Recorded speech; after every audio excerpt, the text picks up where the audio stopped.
South Korea's news agency saying North Korea has canceled its talks with South Korea planned for tomorrow due to joint military drills with the United States, and the North is threatening to cancel its summit with President Trump next month. Retired four-star General Jack Keane, chairman of the Institute for the Study of War and a Fox News senior strategic analyst, joins me now. That literally happened 48 seconds ago, sir, so I'm sorry we didn't have a lot of time to talk about it beforehand.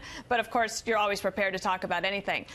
Is this to be expected leading up to a big summit like this, where you have two countries that have been much at odds for so many decades, trying to figure out a way to come together, that there's going to be a little bit of back and forth and threats to cancel talks over things like these drills? Yeah, certainly. As negotiating leverage is what's taking place here. But I will say this. It's the first negative aspect of Kim Jong-un's efforts going all the way back to participating in the South Korean Olympics, because one thing after another has all been positive, moving towards a fundamental shift in strategic policy and heading towards denuclearization. Likely, this is what I said it is.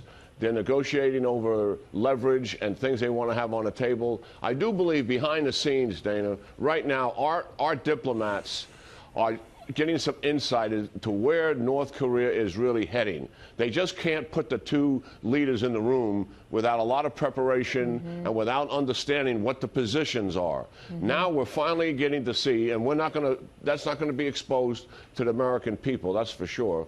But they're getting exposed to the seriousness and the scale of what Kim Jong-un is really proposing. And hopefully it's moving in the right direction. Tell me your thoughts about the issue that apparently is bothering Kim Jong-un the most. We knew this was a problem, that the United States has a presence in South Korea, which has been a stabilizing force for the region. But he would love to have President Trump remove troops from there. Will that be a non-starter for the United States? Oh, yeah, absolutely. We're not going to do that. And they know that. And he's taken that off the table as a condition for negotiations, which it has always been in the past.